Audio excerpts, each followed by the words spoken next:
The Dakar Rally requires immense dedication, preparation, and commitment. And yet, its unforgiving reputation lies in what you cannot prepare for. Carlos Sainz has flipped 139k into the stage. The challenge that it is for the people, the drama that we had with Carlos, with Nani.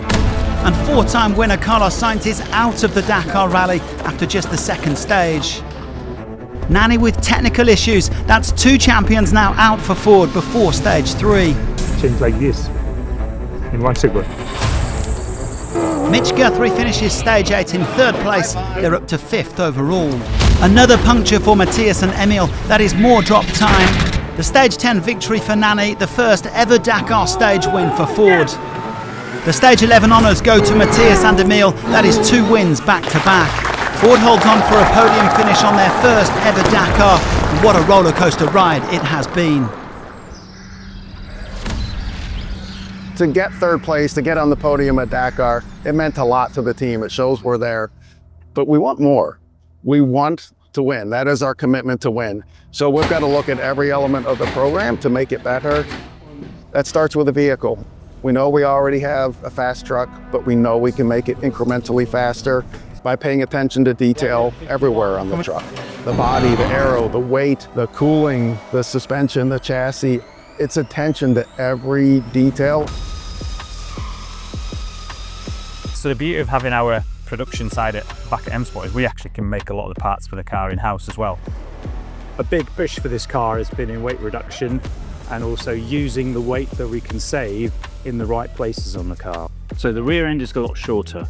Yeah, but we've done that to save weight at the back of the car and try and move the weight forward into the middle of the car. And now we've got the fog lights, brake lights at a lower level along the back of the car, and we've lost the strakes altogether. As you can see with the new taillight unit, it gets struck by a branch or something like that. Yeah. You can actually remove the whole light without separating the panels. Okay.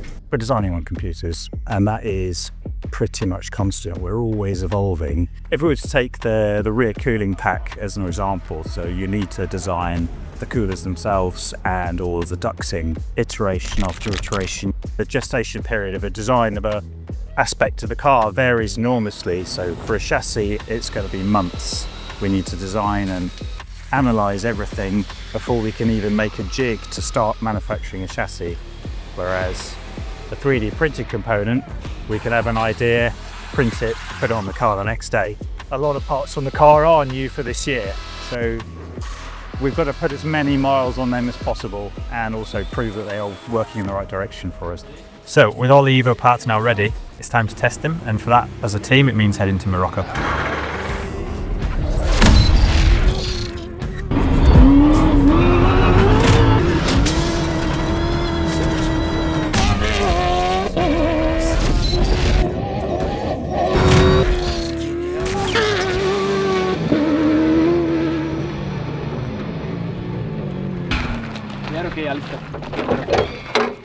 It's stable now.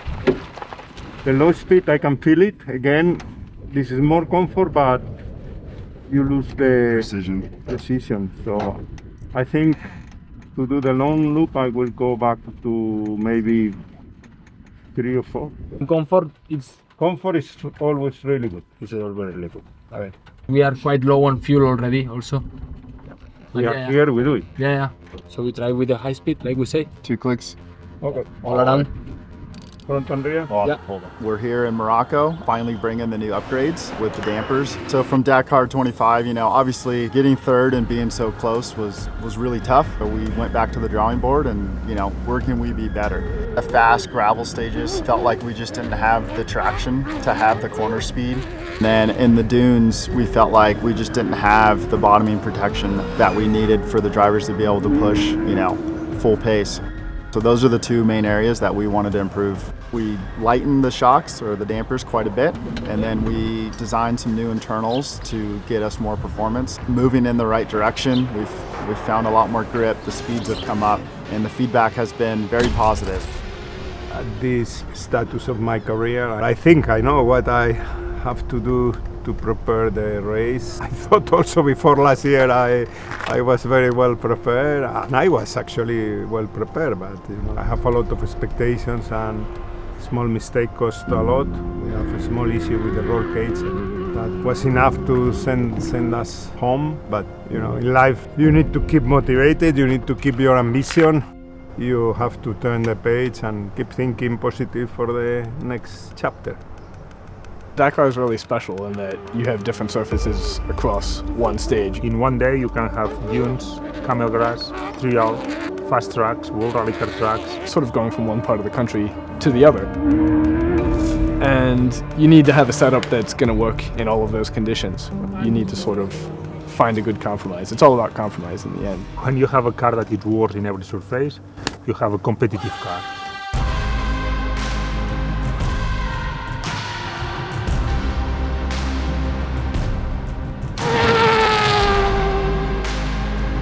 So I think we can remove the drive shaft. We don't have one. 16 mil nut on that, and then we'd have to crack that, which is going to be big. That's why I said we need to do full two days on this.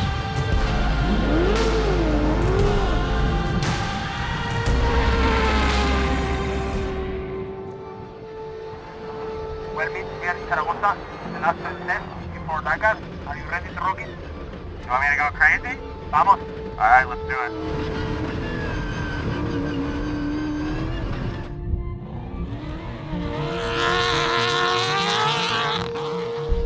The good thing is overall, like, full of fuel, it's not bad. It's just a lot. Like it steps out, kind of catches, and gets traction, but you're like hanging it out there. Okay. We're here in Zaragoza, Spain, testing the newly developed T1 Plus. Gen 1 was really an amazing truck. Out of the box, it was great, but as you race through the season, you have these little things you want to change and improve, and even things that aren't on my side, it's engineering, things that make the car easier to work on. Dakar 2025 was, it was crazy for me. I actually have raced Dakar a few times, but never in a T1 Plus. The feeling coming 5th in Dakar was, it felt like a win. Especially when you go into it, your first one in a T1 Plus, I had no idea where we would be, what to expect. Gen 2 is, just even better now. There's a few little things that we figure out during Dakar last year. One thing could be the side window. Mitch was running with the doors open. It was because he had a problem with the way the doors operated. And as soon as he had the door open, he noticed he had a lot more confidence traversing dunes. He could see down to the side of the car. That gave us an opportunity to build in better downward side vision into the car. So you'll see on the door now, the level of the window is quite different to the previous car. And that's one of the little things that they change that really is a lot of work. It's a lot of work that those engineers have to put in, and for a little small change, but for us driving, that adds up to a lot, and a lot of hopefully gained time in the next rally.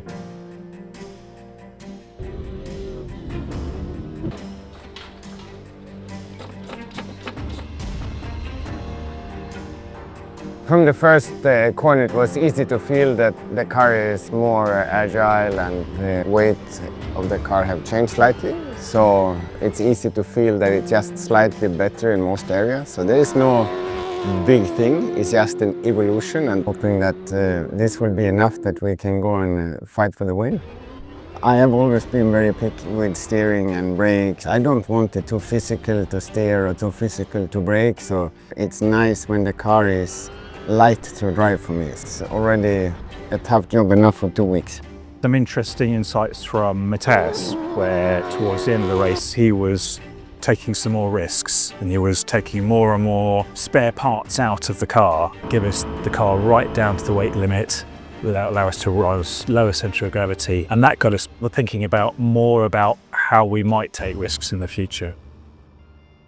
Yesterday here when we drove, I have to say it was a pure pleasure. I said to Emil, these are one of those days when motor racing is at its best. The setup is really, really good, and we're at the point now where we're so happy with it that it's at the point of just basically changing clicks and trying to really fine-tune and improve as best we can. So the plan is to have exactly the same driver lineup as we had in 2025 going into 2026.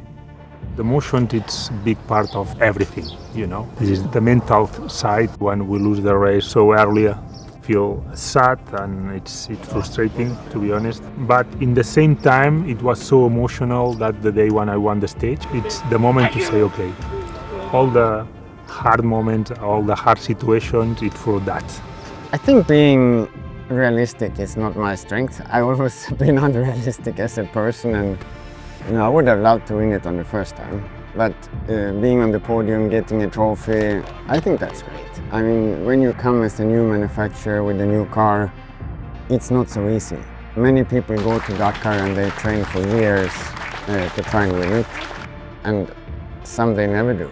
That you can't take for granted that everybody will win.